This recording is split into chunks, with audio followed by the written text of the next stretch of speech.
네, 이제 웨스트민스터 신앙고백서도 21장 벌써 두 번째 부분을 하고 있습니다. 굉장히 좀 많이 오고 있다 싶은데요. 계속 이제 느끼시겠지만 이 교회론에 대해서 좀 많이 나옵니다. 이제는 이제 교회와 또 예배, 우리의 삶, 이제 뒤에 가서는 조금 있다가는 뭐 서원, 그 다음에 결혼, 뭐 성례, 성찬, 뭐 세례, 뭐 이런 부분도 나오게 되고요. 또 국가 위정자를 어떻게 이해해야 될 것인가. 그래서 어느 부분에서 정치신학이라고도 하죠. 혹은 공공신학이라고 하는데 어떻게 교회가 우리 일반 은총적인이 국가론적인 부분에서 또 참여를 할 수 있을까, 어떻게 이해를 해야 되나, 이런 부분들도 논하고 종말론 이런 식으로 해서 이렇게 웨스트민스터 신앙고백서가 넘어가는데요. 교회론 쪽에 있어서 굉장히 많은 부분을 할애를 하고 있는 것 같아요. 이제 보시면 이제 뭐 신학적인 서론에 대한 부분은 또 뭐 신론이라던가 아니면 뭐 구원론 이런 거에서는 이제 사실 큰 이견이 없는데, 구원론 쪽에서 조금 이제 그 당시 이견이 있었기 때문에 알미니안주의라던가 카톨릭이라던가 그런 부분에 있어서 이제 좀 개혁주의적 견해들이 나왔고요. 그 다음에 이제 교회론적으로 어떻게 교회를 이해해야 될까. 그래서 로마 카톨릭의 교회론이 잘못된 부분이 많았기 때문에 이렇게 이제 개혁주의적인 교회론이 좀 나오고 있다라고 보시면 될 것 같습니다. 그래서 이제 지난주에 이어서 이 예배에 대해서 살펴보고 있는데요. 네, 예배와 안식일에 대하여 저희가 몇 가지 질문을 해볼 수 있는 게 무엇이 예배가 되게 하느냐. 그러니까 어떤 요소들이 예배라고 부를 수 있는 것을 특정하고 정의할 수 있냐라는 것이죠. 뭐 예를 들면 저 혼자 예배를 드릴 수도 있겠고, 뭐 온라인으로도 할 수 있겠고, 여러 가지 할 수 있겠지만 과연 그것이 합당한 공예배인가, 이런 것들을 한번 좀 질문을 해봐야겠죠. 그 다음에는 예배를 특정 장소에서 드리는 것이 더욱 거룩한가. 이걸 좀 이제 쉽게 얘기하면 뭐 저희가 성지순례를 하지 않습니까? 뭐 저도 안 가봤지만 성지순례 같은 걸 가서 뭐 이스라엘의 어느 땅에서 드리면 예배를 더욱 거룩하고 하나님이 흡족하게 받으시는가? 물론 답은 아니다겠지만 과연 그것이 어떻게 그런 것들이 나올 수 있는가를 물어봐야겠죠. 그리고 이제 제가 대학교나 이렇게 전도 현장에서 많은 사람들을, 특히 미국에서도 만나고 하면 안식교 교인분들도 만나고 뭐 유대인들도 만나고 이제 또 다른 문화에 이건 이제 제 학교 동기 목사님 중 한 분이 아마 이집트를 갔다 왔던 것 같아요. 이집트에서 갔더니 거긴 또 주일을 월요일에 지킨다 뭐 이런 얘기를 하더라고요. 그래서 뭐 그런 것들도 한번 좀 생각해 볼 수 있겠죠. 그래서 왜 안식일을 토요일에서 일요일로 옮겼나, 이런 부분도 한번 얘기해 볼 수 있을 것 같고요. 또 궁금할 수 있고, 저희가 현장에서 이렇게 다른 종교라던가 다른 교파를 만났을 때 조금 저희가 얘기를 충분히 나눌 수 있는 부분들, 또 궁금증이 있는 부분들이기 때문에 좀 짚고 넘어가야 될 것 같습니다. 그 다음에 이제 메타버스, 요즘 굉장히 핫하죠. 뭐 뉴스에서도 헤드라인에서 계속 나오고요. 그 다음에 뭐 여러 가지가 엮여 있죠. 뭐 비트코인이라던가 모든 것들이 엮여 있고, 최근에 디지털화라던가 뭐 버추얼 리얼리티 해가지고 이 VR이라고 하죠.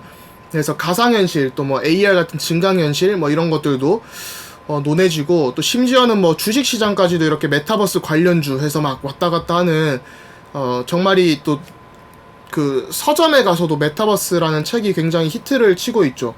그래서 이런 시대 가운데 이 교회는 어떻게 이해해야 되는가, 이 많은 분들이 너무 쉽게 생각을 하시더라고요. 제가 이거를 그 이제 페이스북이나 좀 블로그나 이런 것들 여러 가지 보면 아직 뭔가 좀 그러니까 개인의 신학적 견해들을 막 이렇게 갖고 있는 사람이 많지는 않아요. 또 가지고 있다고 하더라도 좀 너무 피상적으로 좀 깊이 없이, 그러니까 충분한 성찰 없이 그냥 이렇게 얘기를 좀 많이 하는 것 사실 좀 보게 됩니다.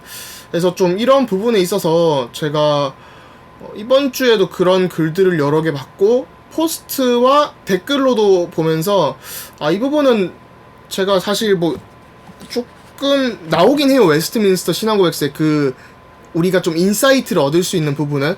근데 이제 이 부분을 제가 이걸 얘기를 하는 게 되게 좀 조심스럽긴 한데 한번 좀 나누는 게 좋지 않을까 싶습니다. 그리고 이제 예배는 하나님이 이렇게 부르시는데, 저희가 지난주에 확인을 했죠. 근데 또 웨스트민스터 신앙고백서에서 아마 8항에 가면, 우리는 어떤 준비를 해야 되는가에 대한 부분이 나옵니다. 이 부분을 잘못 해석을 하면 또, 우리가 이 구원을 받기 위해서 어떤 준비를 해야 되는 거 아닙니까? 이런 것들이 나올 수 있기 때문에 좀 이런 부분들을 한번 살펴볼 예정입니다. 그래서 21장 5를 보면요, 21장 5항에는 성경을 읽을 때는 하나님께 대한 경외심으로 읽어야 하며, 설교는 흠이 없게 하고 말씀은 양심으로 듣되 하나님께 순종하는 자세로 이해와 믿음과 존경을 가지고 들어야 한다. 마음속의 은혜를 시편으로 노래하며 그리스도께 제정하신 성례를 합당하게 시행하며 또한 값있게 받아야 하는데, 이러한 것들은 하나님께 드리는 일반적인 예배의 모든 요소들이다. 이제 일반적인 예배를 얘기를 하는 겁니다. 여기서는 그 일반적인 예배는 성경을 읽어야 되고, 성경에 대한 어떤 코멘트가 들어가는 설교가 있고, 또 말씀을 저희가 들을 때 순종하는 자세로 듣고, 또 찬양을 하죠. 뭐 시편이라는 게 조금 아마 좀 특이한 요소가 될 수 있고요. 그 다음에 제정하신 성례를 시행하는, 이것이 이제 예배가 되게 하는 일반적인 요소라는 것이죠. 이외에 좀 특별한 경우에 하는 예배가 있습니다. 이외에 뭐 종교적 맹세와 서원, 엄숙한 금식과 또 특별한 경우에 드리는 뭐 감사 등이 있다. 그래서 뭐 저희가 하는 헌신 예배라던가 이런 여러 가지 부분들은 사실 이제 주일 공예배가 아닌 이런 좀 부수적인 부분들에 포함이 되는 거죠. 그래서 이와 같은 것들은 때와 절기를 따라 거룩하고 경건하게 사용해야 한다. 그래서 사실 뭐 여기서 굉장히 많은 것들이 나오는데, 여기서도 조금 제가 얘기를 할 수 있는 부분이, 성경을 저희가 예배의 사실 기본은 성경이죠. 성경 말씀을 중심으로. 그래서 성경을 읽고 설교를 하는 것이 이제 안수를 받은 말씀 사역자들, 그러니까 교회, 또 공동회, 뭐 당회, 그다음 노회 이런 데서 인준을 받은 말씀 사역자들이 이렇게 설교를 하게 됩니다.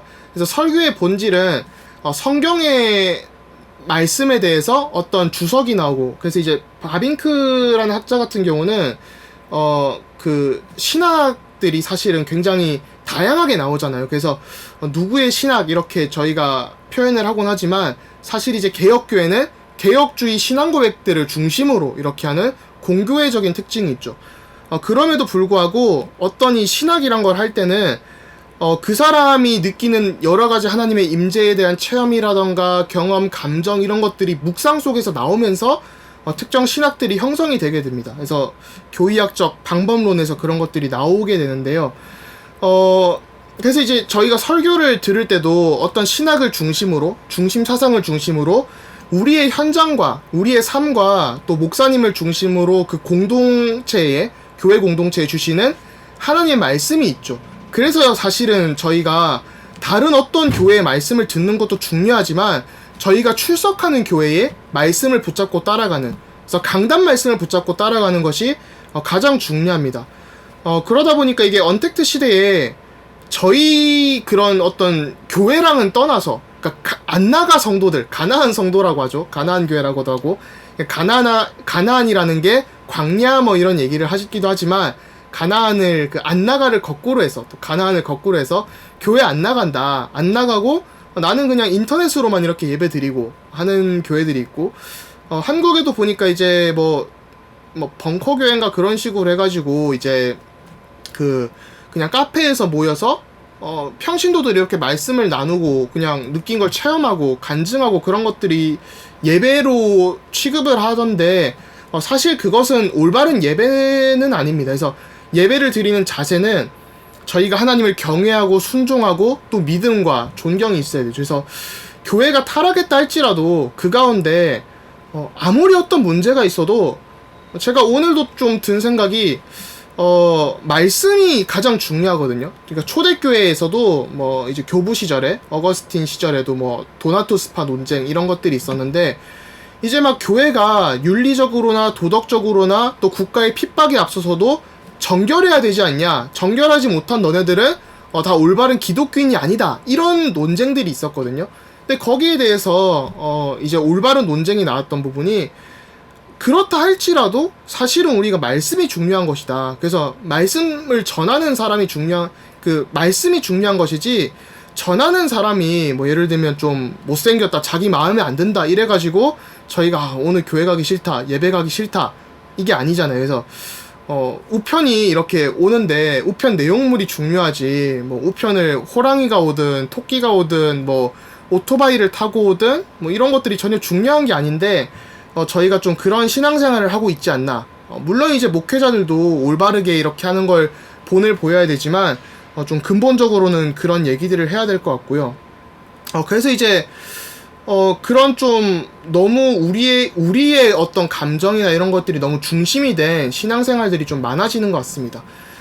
그래서 이제 일반적인 이런 예배의 모든 요소들은요, 성경을 읽고 뭐 이런 설교, 그래서 설교가 있고 그다음 찬양, 웨스트민스터는 좀 특이하게 이제 시편 찬양을 하죠. 그래서 미국에서도 뭐 OPC 교단 이런 곳들 보면 이제 시편 찬양을 하고, 주로 뭐 오르간과 피아노 정도만 허용을 하고 이런 것들을 하고, 한국에서도 예전에는 뭐 그 드럼 같은 거 안 된다 뭐 이런 얘기를 했었는데, 이제 시편에 나오는 찬양들이 또 좋다 보니까 뭐 굉장히 좋은 의미들이 있고 많이 하는 것 같습니다. 그럼에도 불구하고 현대에 들어서 이제 시편 찬양 말고도 여러 가지 하게 되죠. 그래서 이 부분은 좀 외미는 시편 쪽을 얘기를 많이 하지만 저희가 다른 것들도 할 수 있다라고 좀 볼 수 있을 것 같고요. 그 다음에 이제 성례가 있어서 좀 성찬이나 좀 세례 이런 것들이 포함이 되죠. 예수님께서 제정을 하신 것이기 때문에 재림하실 때까지 저희가 또 지켜야 되는 것들인데, 이 침례 세례에 대해서는 굉장히 또 이게 좀 논란이 될 수 있겠지만, 논란보다는 좀 길어질 수 있겠지만, 뒤에 나중에 좀 어차피 나오게 돼요. 근데 분명한 것은 세례 이런 것들이 가지는 의미를 조금 알아야 되는데, 또 성찬이 가지는 의미를 알아야 되는데, 이런 것들을 너무 모르는 현상들이 많이 보입니다. 그래서 세례나 성찬은 뭐 그리스도와 함께 죽고 살아나는 그런 영적 의미, 그 다음에 뭐 그리스도의 몸을 피를 또 먹고 나누는 그런 의미도 있지만, 교회론적인 의미가 큽니다. 그래서 교회를 한 공동체로 묶고, 또 고린도전서에도 보면 저희가 한 상에 참여하여 한 떡을 먹는 그런 것들이 있기 때문에, 메타교회를 통해서 하는 성찬 이런 것들은 사실은 올바른 것이 아닌 것이라고 할 수 있죠. 그 다음에 세례도 마찬가지로 미국이 이제 침례교들을 많이 보면, 이제 미국 침례교뿐만 아니라 미국의 많은 교회들을 보면 교회 멤버십과는 크게 상관없이 그냥 교회 오면 옆에 이제 그 뭐라 하죠, 베스트탑이라고 해서 그 이 욕조를 갖다 놓고 세례를 하는 모습들을 많이 봅니다. 근데 이제 그런 부분들이 교회의 공동체성을 사실은 많이 상실을 하게 되는 것 같아요. 그래서 세례나 이런 것들이 이 교회의 멤버십, 그러니까 이 우리 같은 교회 공동체다 이것이 큰데, 이런 것들이 조금 상실되는, 그리고 사실은 좀 성찬이나 이런 것도 더욱 자주 해야 되는데, 한국 교회 같은 경우는 좀 그 약간 그 1년에 한 두세 번 뭐 이런 식으로 4번 정도 분기별로 하는 것들이 있지만, 제가 참 미국 교회를 잠깐 이렇게 개혁교회 다니면서 느꼈던 게, 뭐 PCA나 URC 이렇게 다니면서 성찬을 거의 매주 혹은 이제 2주에 한 번 뭐 이렇게 하더라고요. 그때 이제 받는 은혜들도 좋았고, 이제 선포되는 말씀과, 그러니까 들리는 말씀과 또 보여지는 말씀이라는 차원에서, 진짜 이게 우리가 많은 교회들이 시간 아깝다고 성찬을 안 하고, 심지어 어떤 곳은 이 뭐라 하죠, 이거 이 빵을 그냥 이 포도주에 찍어서 먹더라고요. 이제 그것도 굉장히 틀린 부분 중 하나인데, 갑자기 또 성찬으로 가게 됐지만, 그 왜 이게 문제가 되냐면요, 그 영어로는 dual substance of the covenant라고 해서 언약의 이중적인 두 가지 그 실체가 있다라는 겁니다. 그래서 몸과 피는 이렇게 저희가 뭐 몸과 피가 이렇게 같이 흐르지만, 그 살과 피는 이렇게 같이 하는 게 아니라 각각이 상징하는 의미가 있거든요. 이제 그것 때문에 이렇게 나눠서 예수님이 주신 거지, 그 예수님이 그런 걸 모르시지도 않고 이렇게 주신 것도 아니고, 그 언약의 의미들이 있습니다. 상징을 하는. 그런데 이제 저희가 실제로 제가 뭐 얘기를 많이 봤어요. 저 들었고 좀 참여도 해봤는데, 물론 저는 이제 따로 먹었지만, 바쁘다는 이유로 그걸 찍어 먹는다는 것은 진짜 이거는 그 예배에 있어서 좀 문제가 아닌가 싶습니다. 아무튼 이제 좀 매주 드리는 공예배에서는 이런 부분들이 포함되어야 된다라는 것이고요. 저희가 지난주에도 살펴봤지만 공예배가 있고 또 그 다음에 공예배가 아닌 다른 예배들, 예를 들면 이제 뭐 금요 철야기도회라던가 저희가 지역에서 모이는 지교회 모임이나 아니면 어떤 뭐 성경 공부라던가 이런 여러 가지 지금 하고 있는 이 모임조차 이건 예배가 아니라 그 영어로 하자면 edifying purpose에 해당하는, 그래서 이제 우리가 그 교회를 그냥 세워나가는 또 우리의 그 성화적인 부분에 있어서 이루어져야 되는 일들입니다. 그래서 그냥 교육적인 목적과 성화적인 목적이 있는 거죠. 그래서 이제 골로새서 1장 28절에 보면요, 골로새서 1장 28절에 우리가 그를 전파하여 각 사람을 권하고 모든 지혜로 각 사람을 가르침은 각 사람을 그리스도 안에서 완전한 자로 세우려 함이니, 이런 말이 나옵니다.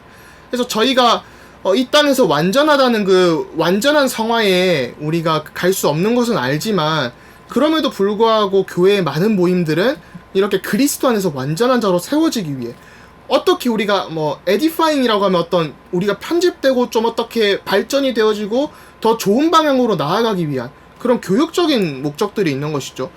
그래서 이제 이 부분에 대해서 저희가 조금 현대에 더욱더 확인을 해야 되는 것 같습니다. 그리고 또 이제 때와 절기를 따라 드리는 일반적인 주일 예배가 아닌 뭐 다양한 예배들이 충분히 있을 수 있죠. 그리고 21장 6에 보면요, 지금 같은 복음 시대에는 예배가 드려지는 장소 혹은 어느 장소를 향해 예배를 드린다고 해서 그 장소에 의해서 기도나 예배를 구성하는 다른 요소들이 고정되거나 더 받으실 만하게 되지 않는다. 하나님께는 언제 어디에서나 또 영과 진리로 예배를 드릴 수 있다.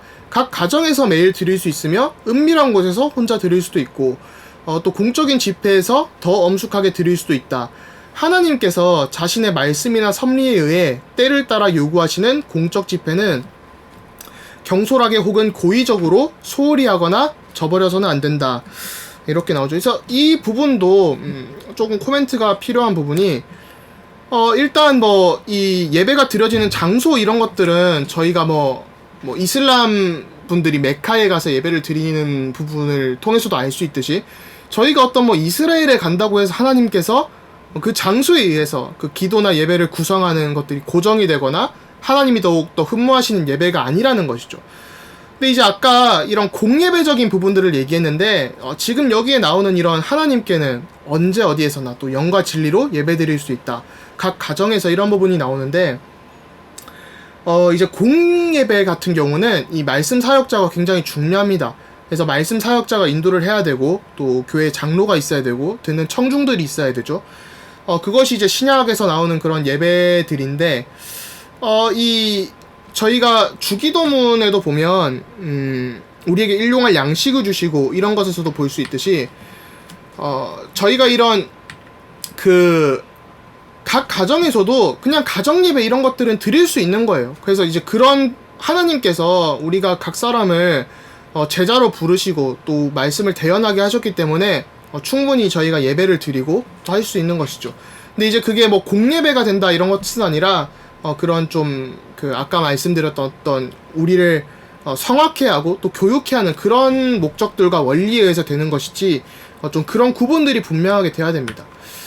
네, 그리고 메타버스 이런 부분을 좀 논해야 될 것 같은데요. 언택트 교회, 영어로는 이제 VR Church라고 해서 이제 Virtual Reality Church 이렇게 얘기하는데, 이 부분에 대해서 2021년 3월인가에 무디 출판사에서 아마 책을 하나 냈던 것 같아요. 저는 보진 않았는데, 저도 작년에 2020년도에 이런 코로나가 터지고 하면서 이런 부분들을 좀 많이 찾아보고 논문도 내고 했지만 조금 생각을 해볼 부분들이 사실 많은 것 같습니다. 일단은 이 비평적으로 조금 접근을 해야 되는 게, 여기서 비평이라는 것은 크리티컬이죠. 그래서 비판이 아닙니다. 네거티브가 아니고 비난도 아니고 어떤 장단점을 저희가 잘 파악을 해야 되는 것 같아요. 그래서 법적으로도 저희가 이 4차 산업혁명과 AI 시대에 예를 들면 자율주행 찻길이 사고가 났을 때 누구의 과실이 있는가, 자율주행 기계에 물어야 되냐, 거기 타고 있던 운전수에게 물어야 되냐, 개발자에게 물어야 되나, 이런 도덕 윤리적인 것들이 많이 논의가 되고 있기도 하죠. 그래서 이제 그런 것들이 사실 아직까지 뭐 어떻게 바로 확답을 내릴 수 있는 경우는 아닌 것 같습니다. 좀 비평적으로 접근을 해야 되는 것 같은데요. 그런 면에서 좀 교회도 이런 신학적으로 논의들이 충분히 필요한 것 같고, 2009년부터인가? 2007년인가 9년인가 13년 하여튼 뭐 이때 해가지고 PCA 교단에서, 미국의 장로 교단에서도 이런 논의들을 좀 했더라고요. 그래서 좀 살펴볼 필요가 있는 게, 일단은 교회라는 것은 우리가 각 지역에 흩어진 하나님의 자녀들이죠. 그래서 교회는 유기체적으로 무형교회로서도 존재하지만 유형교회로서 눈에 보이는 형태로 존재를 하는데, 각 지역에 이제 모으신 하나님의 자녀들이죠. 그래서 우리가 이 교회들을 제도적 교회라고도 부릅니다. 그래서 제도적인 교회에 저희가 참여를 하는 것이죠. 그래서 또 한편으로는 우리가 참여하지만 또 제도적 교회로부터 우리가 말씀을 듣기 때문에 제도적 교회로부터 납니다. 그래서 무형교회 없이 유형교회가 존재할 수 없고, 또 유형교회 없이 무형교회도 존재할 수 없죠. 그래서 또 제도적 교회 없이 유기체적 교회가 존재할 수 없고, 유기체적 교회 없이 제도적 교회가 존재할 수 없습니다. 그래서 이 유기체라고 할 때는 이 전 세계에 흩어진 교회들이 이렇게 연합되는 것을 유기체적 교회 이런 얘기를 하는데요. 참된 교회를 얘기를 하는 거죠. 그래서 이 교회라는 것이 일단 지역에 국한이 되는데, 그럼 과연 VR 시대에 이런 거 하면 안 되냐. 그리고 또 하나 저희가 생각해 볼 게 있죠. 기독교가 핍박받는 나라들, 예를 들면 중국이나 북한에서도 참여할 수 있지 않냐, VR로 얘기를 하는데, 사실 이제 굉장히 좀 1차원적인 생각이 될 수도 있는 게, 중국은 당연히 또 나라에서 규제를 하죠. 그래서 규제를 하는 부분도 있고, 그 다음에 또 저희가 물론 그런 것을 통해서도 할 수 있지만, 중국에서도 사실 뭐 가정에 모여서 또 이렇게 북한에서도 지하에 모여서 예배를 드리고 하는 부분을 보면서, 저희가 편리하다고 해서 어떤 이런 말씀을 저버리는 행위를 해서도 안 되고, 정말 저희가 핍박 가운데서도 또 물론 편리함도 잘 활용을 해야 되겠지만, 좀 그런 부분들을 저희가 어떤 신앙생활에 타협을 하려고 하는 게 아닌가, 그런 고민들도 조금은 해봐야 됩니다.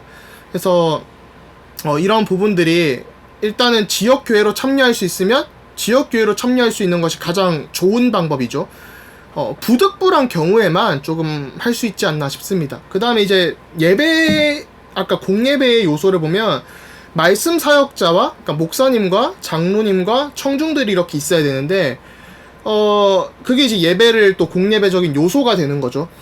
그래서 이제 뭐 왕, 선지자, 제사장이 이렇게 다 나오게 되는 부분들이 있습니다. 뭐 이제 왕은 장로님들이 하시는 교회 행정장로를 얘기하고, 말씀 사역자는 선지자로서 하나님 말씀을 대언하고, 집사님들은 이제 제사장으로서 이렇게 교회의 어떤 전반적인 것들을 소통하시고 또 이렇게 관리하시고 하는 부분들이 있죠. 근데 이제 저희가 코로나 이게 비대면 이런 것도 좀 잘 생각을 해야 되는 게요. 코로나 이전에 저희가 유럽을 딱 하면 떠오르시는 게 이제 전염병과 흑사병이죠. 그래서 최근에 뭐 탄소 중립 이런 것도 굉장히 뭐 병이 더 퍼지지 않겠나, 지구 온난화가 되면서 그런 얘기들을 많이 하는데, 이제 중세 시대에도 흑사병이나 이런 게 있을 때 교회들이 못 모이는 경우가 많았습니다. 그때는 국가에서도 못 모이게 했지만, 또 교회들이 자발적으로도 이게 전염병이 있을 때는 모이지 않는 것이 성경적으로도 조금 일리가 있다라고 해서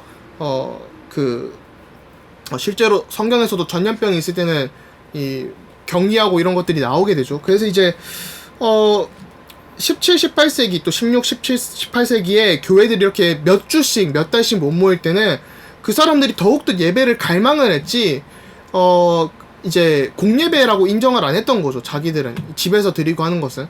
그래서 이제 예배를 더욱더 갈망하면서 신앙생활을 하게 됩니다.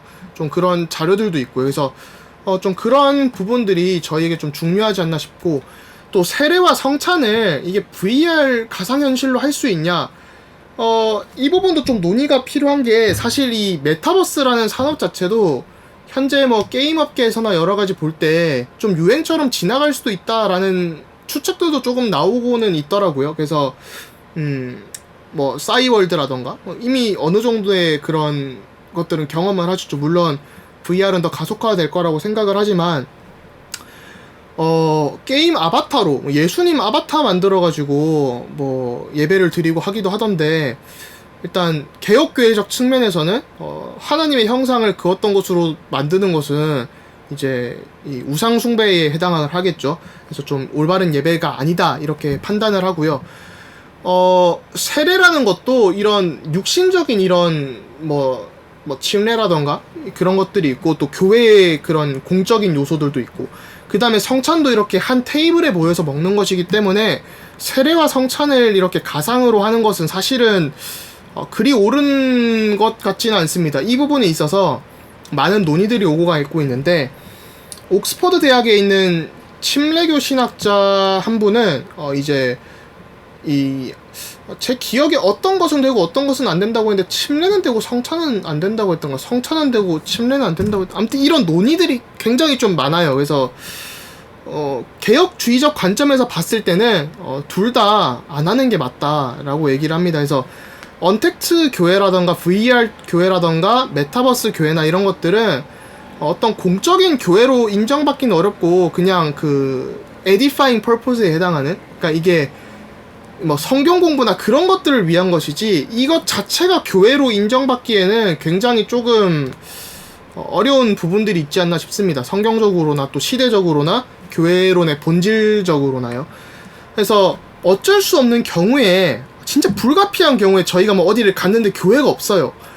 그럴 경우에는 인터넷 예배를 드릴 수 있는 게 아마도 최선이겠지만, 우리가 굳이 갈 수 있는데 인터넷 예배를 지향을 하고 하는 것은 굉장히 최악의 일을 맞지 않나, 이런 좀 생각이 듭니다. 그래서 네, 그리고 좀 저희가 진짜 모일 때 역사하시는 말세 때 이 모이기를 패하는 자들처럼 되지 말라고 하셨는데, 저희가 모일 때 역사하시는 그 하나님의 말씀의 능력과 성령과 또 교제, 이런 축복들을 저희가 누려야겠죠.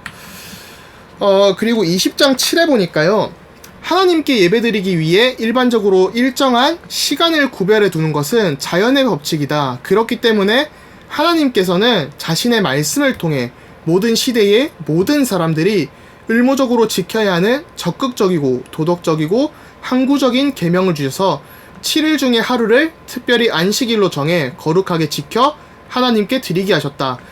이날은 창세 때부터 그리스도께서 부활하신 날까지는 일주일의 마지막 날이었는데, 그리스도께서 부활하신 이후부터는 일주일의 첫 번째 날로 변경되었다. 성경에서는 이 날을 주일이라고 부르며 이 날은 세상 끝날까지 기독교의 안식일로 계속 지켜져야 한다라고 나오죠.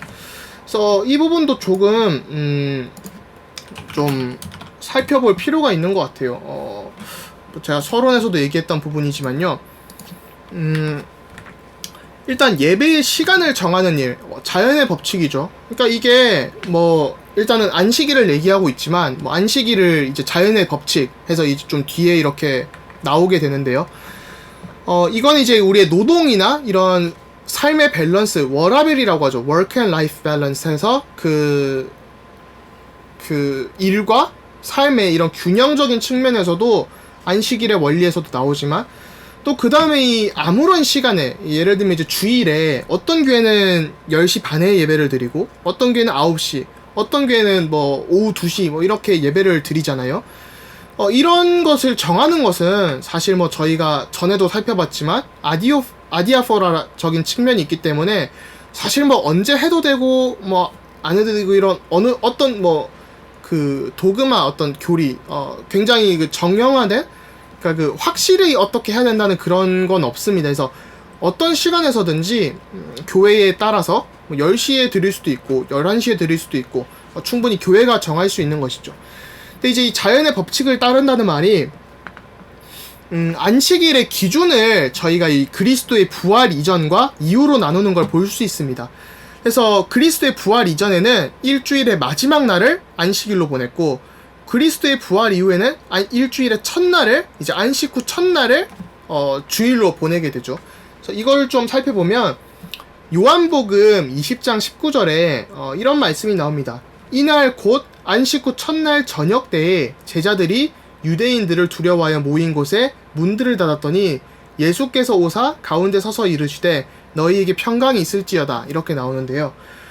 이제 이 요한복음 20장 19절부터 21절 이런 걸 보면서 교회 초대교회가 그리스도의 부활 이후 안식일 후 첫날을 이렇게 안식일로 보내게 됩니다. 그러니까 이게 어떤 원리들이 있냐면요. 저희가 창조 원리를 보면 하나님께서 6일 동안 말씀으로 세상을 만드시고 이렇게 그 안식을 취하셨죠.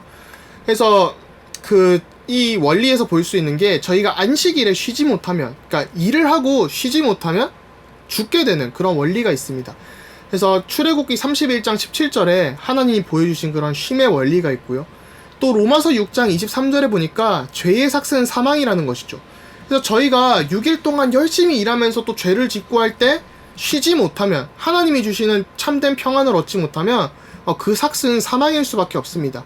그리고 민수기 15장 32절부터 36절을 보면 안식일에 일을 한 사람은 죽게 되는 그런 형벌들이 주어지죠. 그래서 이 안식일에 쉬지 못하면 여러 가지 측면에서 볼 때 영적인 측면에서나 육신적인 측면에서나 죽게 되는 그런 것이 있습니다. 근데 이제 안식일이 바뀐 이유가 이제 더 이상 그리스도의 부활 이후에는 우리가 죄의 노예가 아니라는 겁니다. 그래서 더 이상 형벌을 받는 게 아니라 응답을 가지고 일주일을 시작하라는 것이죠. 그러니까 저희가 뭐 6일 한 23시간 정도를 이렇게 사실은 신앙생활과 크게 상관없이 보낼 수도 있는데 일주일에 1시간 예배드리고 이러는 걸 보면서 사실은 그런 것들을 우리가 살아가면서 더 이상 죄의 노예로 사는 게 아니라 그리스도 안에 있는 새로운 피조물로서 하나님이 주시는 말씀으로 힘을 가지고 현장으로 나아가라는 거죠.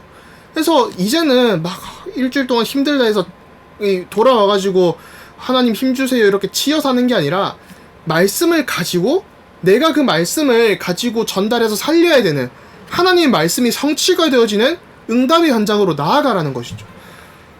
그래서 뭐 지난주에도 뭐 여러 가지 댓글로 제가 사실 악플을 그렇게 좋아하진 않는데 특히 뭐 논쟁은 어느 정도 좋아하진 않습니다만 뭐 신학을 하고 있으니 논쟁은 좀 하지만 좀 감정적인 것들은 되게 제가 싫어하거든요. 근데 이제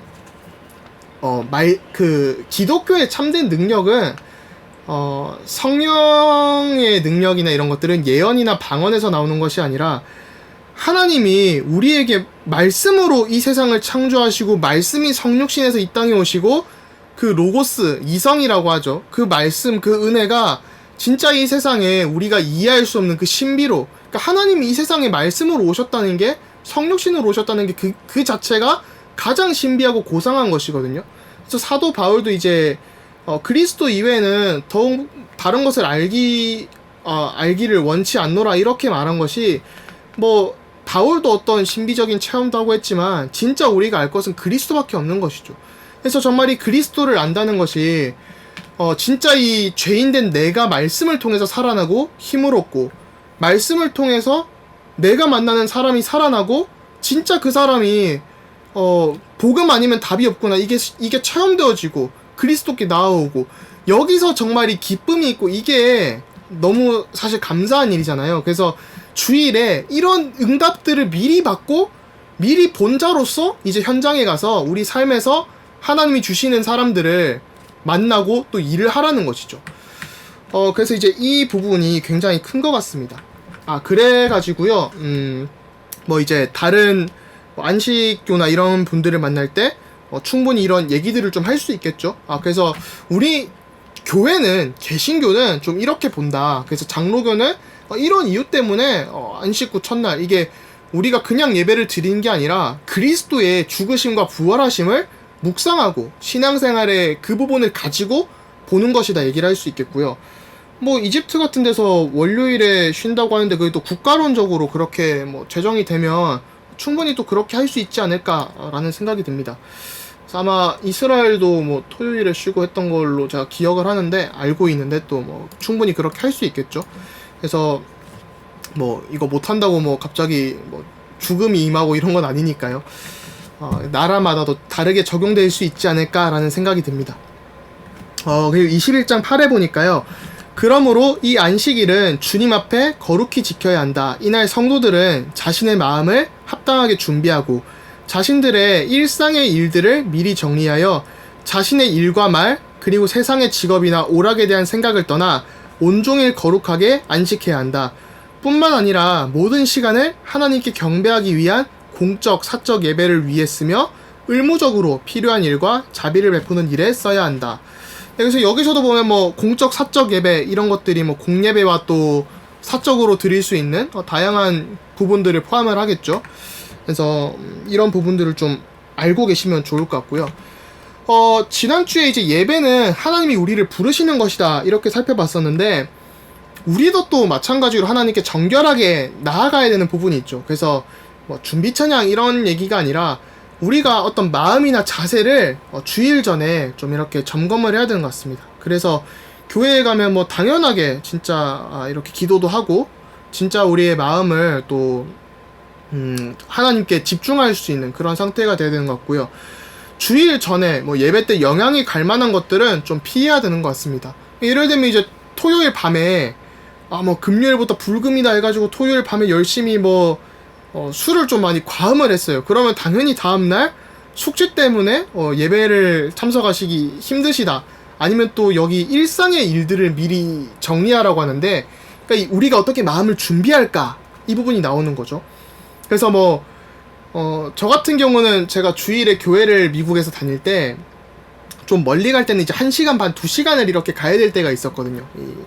아이들 태우고 이렇게 가는 경우가 있었는데, 그때 이제 괜히 가스레인지 불 켜놓고 왔네. 이게 되게 신경이 쓰여요. 꼭 집에서 나오면 이거 집에 가스레인지 불 켜놓고 한 거 아닌가? 약간 이런 느낌들이 아마 주부분들은 많이 공감을 하실 것 같은데, 괜히 이런 생각이 든단 말이에요. 요즘은 또 디지털로 컨트롤이 되지만, 물론 제가 미국에서 그렇게 할 수 있는 형편도 아니었고, 근데 진짜 이런 일상의 일들을 좀 미리 정리를 하셔야 되고요. 또 이제 저 같은 경우도 논문을 쓰거나 다른 일들을 하거나 하면 굉장히 또 주일까지 일이 연결되면 되게 힘들잖아요. 그런 것들은 좀 충분히 차단을 할 수 있도록 미리미리 좀 우리가 할 수 있는 만큼은 좀 정리를 해야 되고, 또 일이나 우리의 언행이나 말들도 진짜 조금 좀 준비를 해야 되는 것 같습니다. 또 직업이나 오락에 대해서 좀 여러 가지 몰두하고 쉼도 좋지만 좀 그런 생각들을 떠나서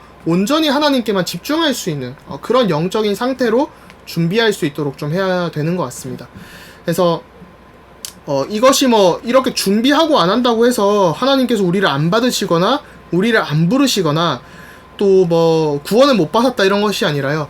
오히려 이런 준비가 없어도 하나님은 우리를 부르시고 하시는데, 거기에 더욱더 민감하게 반응할 수 있도록 해야겠죠. 그래서 이것이 당연히 하나님 자녀로서 하는 것이지 구원과 상관돼 있다 이런 것은 아닙니다. 그래서 이게 웨스트민스터 신앙고백서 할 때 이 반율법주의와 율법주의가 왔다 갔다 한 것 때문에 이런 것들이 포함이 좀 밸런스적으로 양쪽 다 오픈을 해주는 것이 있고요. 그 다음에 이제 의무적으로 꼭 필요한 일과 자비를 베푸는 일. 그래서 이 웨스트민스터 신앙고백서 21장 8회 끝에 보시면 뿐만 아니라 모든 시간을 하나님을 경배하기 위한 공적 사적 예배를 위해 쓰며 의무적으로 꼭 필요한 일과 자비를 베푸는 일에 써야 한다 이렇게 나오는데요. 저희 갑자기 부모님 얘기를 해서 좀 죄송합니다만, 아버지께서 예전에 좀 이 신학도 하시고 하셨지만 한율법을 하셨어가지고 전도사 시절 때 교회에 권사님 한 분이 오시는데, 보통 이 고신교단은 주일 성수 이런 것들도 합동도 그렇고 굉장히 좀 강조를 하다 보니까 이제 주일에 돈 쓰면 안 된다 이런 것 때문에 어떤 권사님이 이제 한 2시간씩 이렇게 걸어오셔가지고 이제 잠을 주무시는 거예요. 이제 예배 때 너무 피곤하시니까. 그래가지고 아버지가 권사님께 그냥 버스 타고 오시면 된다라고 하시면서 그럼 권사님이 그럼 주일에 돈 쓰는데 어떡하냐라고 하니까 아버지가 그냥 토요일에 막차 타고 와서 교회에서 주무시면 되지 않냐 이런 얘기를 하셨다고 얘기를 하시던데, 사실 이제 그만큼 한국 교회가 예전에는 좀 율법적으로 산 부분도 있었고, 또 지금은 너무 이렇게 방탕한 것도 보이고 율법도 보이고 약간 양극단으로 많이 가는 것 같아요. 근데 사실 저희가 의무적으로 꼭 필요한 일, 뭐 주일에 장 보면 안 되냐?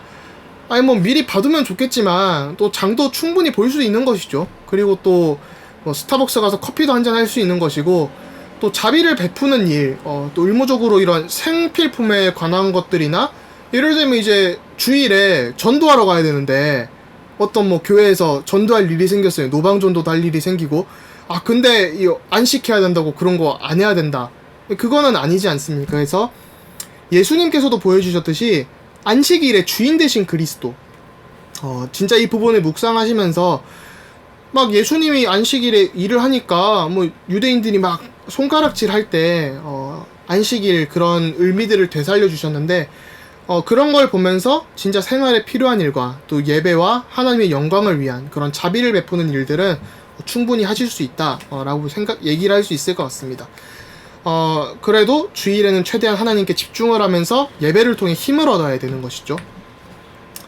그리고 아까도 말씀드렸지만 저희가 어떤 신비나 그런 것들이 있지만, 하나님은 가장 일반적인 말씀의 선포를 통해, 말씀을 통해서 특별한 일들을 행하십니다.